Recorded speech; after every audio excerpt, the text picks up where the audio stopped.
Good news. Well, if a disaster is good news, then I guess that's possible. We all know that war will give extreme prosperity, but none of us want it to come, and none of us know when it's coming or even why. Well, like I told you before, biblical prophecy that appeared to have been fulfilled in the past was not completely fulfilled. Almost none of it.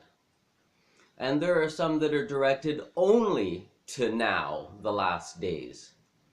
In fact, Ezekiel 38 and 39 is for now, may have happened a tiny bit somewhere else, but is for now and a picture of the end of the 1,000 years. So it has two complete fulfillments. One now in the near future and one at the end of the 1,000 years. Also, the birth of Jerusalem. Not any that have happened before, but the one that is going to transform the way everyone looks at a community. The one that is going to make everything new. A completely new system. Government, economics, everything. Housing, everything. Labor, everything in it is going to be new. A sustainable community. But now we're talking about disaster. Excuse me. Daniel 11 talks about the king of the north and the king of the south. Well, the king of the north, not because of its geographical location, but partly is Russia.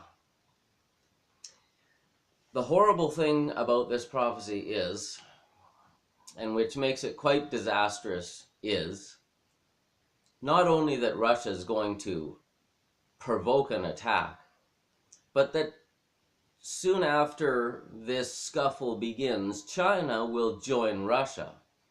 And that's a very bad thing, because they have literally 100 million or 200 million fighting men. So that's a real bad thing. But the start of it is, according to Daniel, and it rarely talks about a daughter of the king of the south. We are the king of the south, America. Not because we're south. We are geographically, most of our land mass is south of Russia. But because in the scriptures it indicates in no disputable terms that America is the king of the south. Another name they call it is Egypt. Anyway, the king of the south is going to have a disaster. But first, we need to recognize what is unique about what happens. A daughter of the king of the south. The king of the south, as you know, there is no king. And even the president cannot make decisions unilaterally on almost anything big. So the king of the south is the Congress and the Senate. They are the ones that make the decisions. It cannot be a single individual person.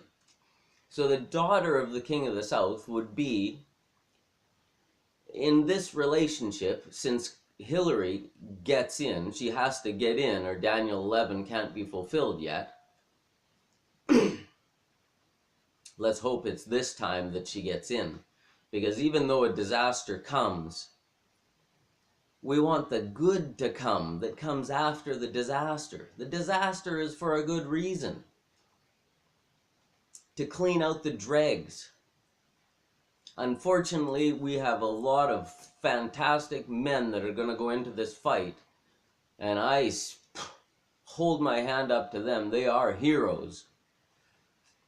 Unfortunately, men are really difficult to train to be good if they're not good. Apparently, women are way easier.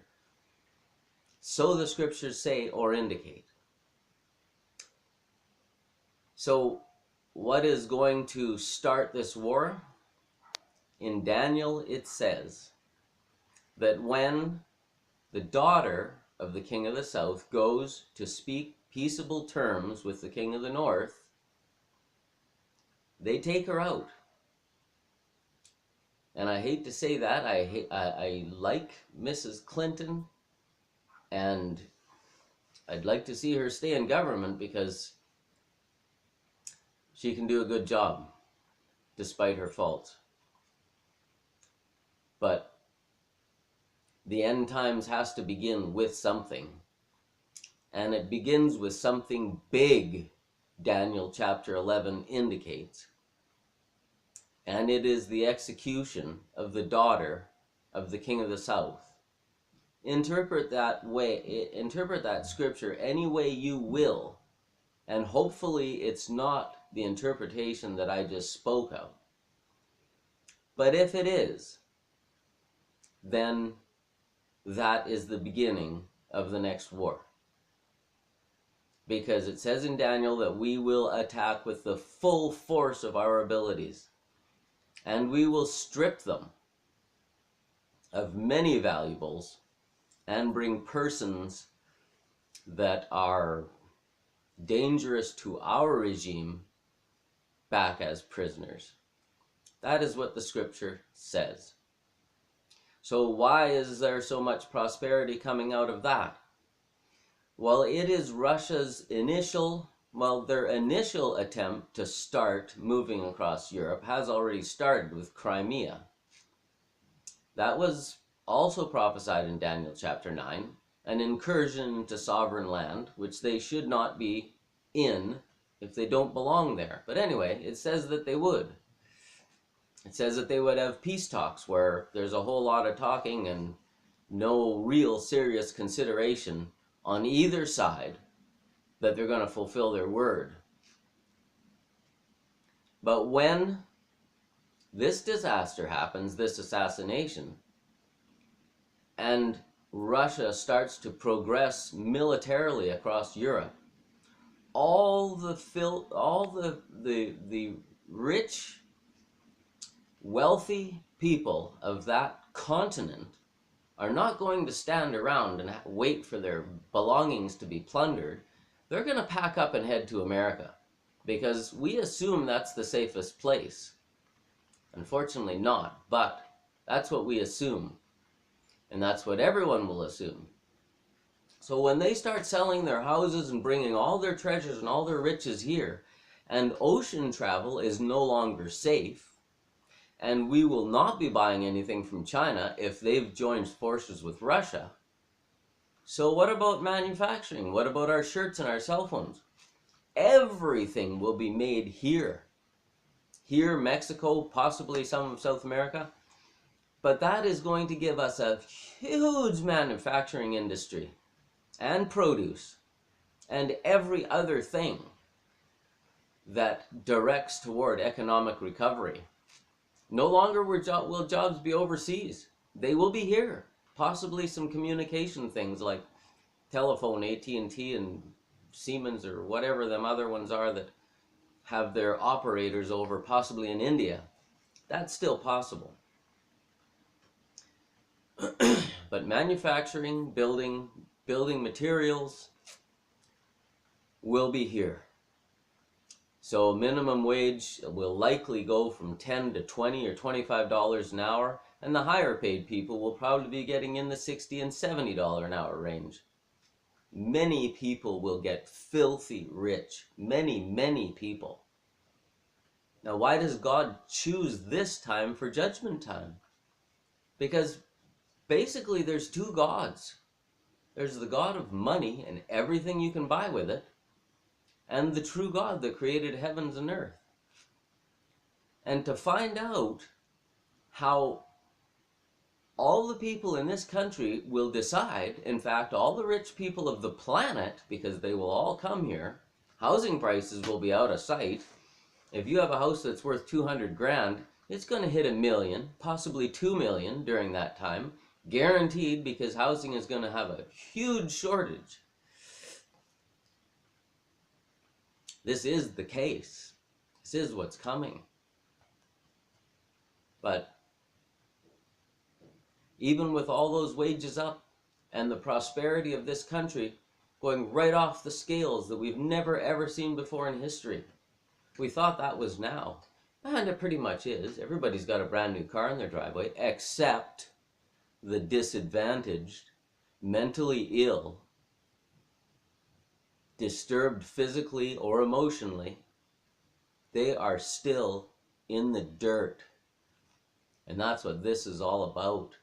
This whole thing, the voice, God caring for his people, loving your neighbor, even your enemy.